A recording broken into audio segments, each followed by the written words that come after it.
భక్తి, ఆధ్యాత్మికత, వేద ఘోషాల నడుమ సిద్దిపేట జిల్లా నంగునూరు మండల కేంద్రంలోని శ్రీ భక్తాంజనేయ స్వామి ఆలయ పునఃప్రతిష్ఠ మహోత్సవాలు అత్యంత వైభవంగా కొనసాగుతున్నాయి. ఆలయ కమిటీ ఆధ్వర్యంలో ప్రారంభమైన ఈ మహోత్సవాలు భక్తజన సందోహంతో ఆధ్యాత్మిక శోభను సంతరించుకుంటున్నాయి. మహోత్సవాలలో భాగంగా రెండవ రోజు ప్రత్యేక ధ్వజారోహణం, అర్చనలు, ప్రత్యేక అలంకరణలు, హోమాలు, యాగాలు, వేద మంత్రోచ్చరణ నడుమ ఘనంగా నిర్వహించబడ్డాయి. ఈ సందర్భంగా మాజీ మంత్రి తన్నీరు హరీష్ రావు ఆలయానికి విచ్చేసి స్వామివారిని దర్శించుకున్నారు. అర్చకుల ఆశీర్వచనాల మధ్య ప్రత్యేక పూజల్లో పాల్గొని మొక్కులు చెల్లించారు.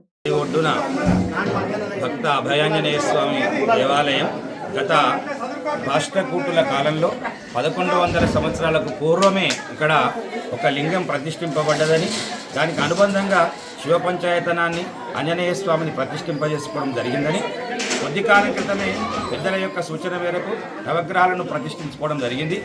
కాలక్రమేణా అక్కడ ఉన్నటువంటి యొక్క ప్రకృతి వలన అక్కడ ఉన్నటువంటి యొక్క విగ్రహాలు కొన్ని భిన్నం కావడం వల్ల గ్రామస్తులంతా ఏకతాటిపై వచ్చి మాధవానంద స్వామి వారి యొక్క ఆశీస్సులతోటి ఈ ఆలయాన్ని మళ్ళీ పునఃప్రతిష్ఠించాలనేటువంటి ఒక సంకల్పంతో ఇక్కడ ఈ ఆలయాన్ని నిర్మించుకోవడం జరిగింది.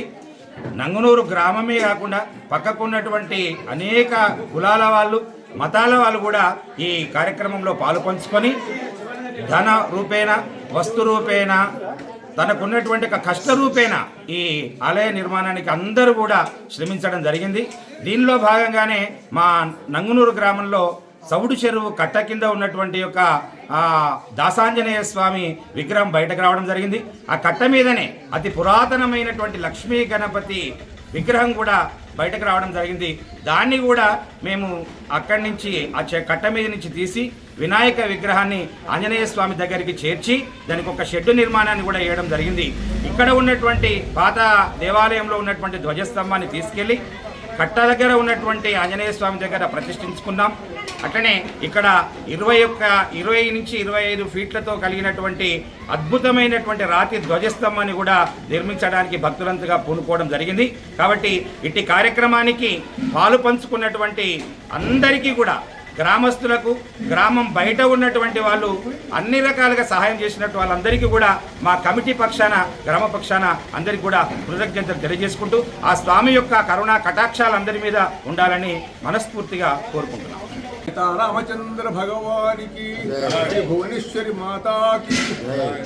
నంగునూరులో గత చాలా కాలంగా వేంచేస్తున్న పురాతన భక్తాంజనేయ ఆలయము ఈరోజు నిజంగా గ్రామంలో ఉన్న చిన్న పెద్ద అన్ని కులాల వారు ఏకదాటిపై నిలిచి ఈ జీవితమైన ఆలయాన్ని అభివృద్ధి చేయాలి.